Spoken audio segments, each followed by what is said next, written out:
They survived 5 mass extinctions, which is pretty incredible for an animal that doesn't really have brains, doesn't have eyes, and essentially just floats with the ocean current. Jellyfish are what's known as plankton.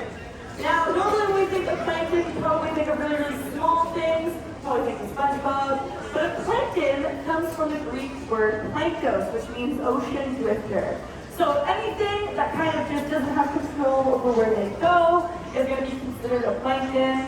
In the case of jellyfish, they can control movement of going up and down through the water, but for the most part, the ocean is going to take them throughout the water. So anytime you see a jellyfish in human care, like in the aquarium, you can know that there's always a current moving through these habitats to allow the jellies to keep going. Even though this habitat looks rectangular, it's actually one big circle, and that's because jellies actually need to stay in a circular habitat to survive. They don't do well with right angles and corners, so if we put them in just a normal, regular fish tank you might be used to seeing, they would not survive at all. Now, I mentioned jellies are a pretty simple animal. They don't really have brains. There's kind of 3 main parts to a jellyfish that you can see. The first part here, that round part that's controlling the tentacles, is called their bell. It's the thickest part of a jellyfish. And there's 2 kind of pieces hanging off them. You can see the long stringy bits on the edge are their tentacles, and that's what they're going to be using to sting their prey. These frilly little bits that kind of look like lasagna noodles are called their oral arms, and that's actually how they're going to be bringing food into their mouth. So as jellies are swimming through the water, these stinging cells are going to be activated, stinging their prey. Even though I'm feeding them food that is not alive, those stinging cells are still going to be activated before they go into their oral arms and then eventually into their mouth. Speaking of their mouths, jellies have been on Earth for a very long time, as I mentioned. They were here before the dinosaurs, which also means they evolved before butts did. Jellyfish are older than butts, and because of that, they have one hole to do it all. What goes in as food comes out the same end as food. So they are real-life potty mouths, as it were. Makes me for the last. That was okay. Anyway, so these right here are Pacific sea nettles. They are local to the West Coast. I thankfully have never been stung by one of these, but for my colleagues who have, they described it as kind of like a bee sting.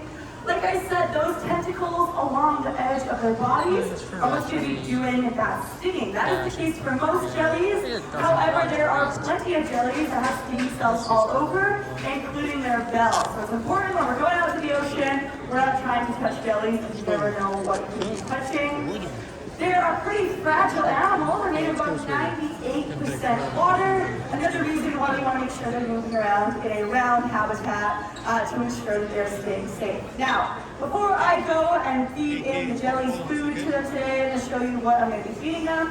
Our jellyfish here at the aquarium usually get some sort of little protein shake to eat. And they can have a variety of things blended into it. Some of the ingredients that might be in here include things like krill, bits of fish, something called gel diet, which is kind of like jello, filled with a bunch of nutrients for jellyfish, and even blended up jellies. So jellies do eat other jellies, so it is possible that in this smoothie there are remnants of other jellyfish in there. This is a liquid diet, so I'm going to be going upstairs and pouring it in on the left side of the habitat. And like I said, this habitat here has circulation, so that food very quickly is going to start circulating through the habitat. And if you stick around for a little bit after the program, you'll actually see that food start to accumulate in these oral arms here. Now, I'm going to head to the back. I'm about to pour in this food. I'm going to need your help though. I'm going to be calling up to the top. I'll still be on the microphone. Once I'm ready to feed them, I'm going to count to 3. I need everybody, including grown-ups, to chant, "Let's see those jelly bellies." Do you think we can do that? Yeah. Okay, don't sound very enthusiastic, but I'm trusting you. I'm taking your word for it. So I'm going to head to this back door here, front to the top. If you're standing in the back, you might be able to see me. But give me 1 second before I feed these jellies. If I haven't locked myself out. Nope, I have not. Thank goodness.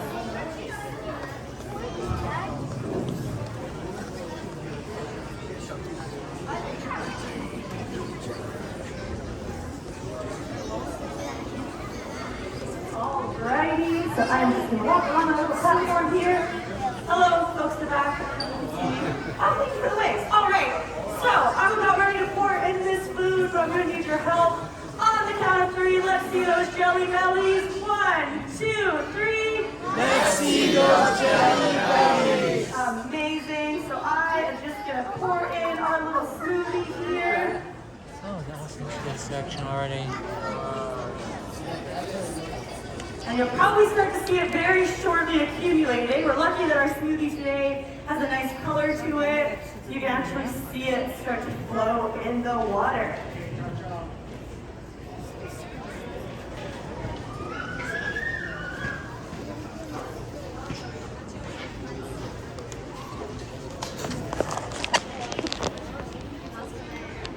Alrighty, so this one's around you guys here. Like I said, that food is going to begin to circulate through the habitat all around. I know it looks like it's sinking right now, but it will start to move. That's going to bring us to the end of today's program, folks. So thank you so much for joining me here today. Feel free to keep hanging out here, watch the jellies eat, come and ask questions if you have them. The aquarium is going to be closing at 5:30 today, so now is the time to go and check out any exhibits you haven't seen yet, or go revisit your favorite animal. Again, if you have any questions, please let me know. Otherwise, hope you enjoy the rest of your day.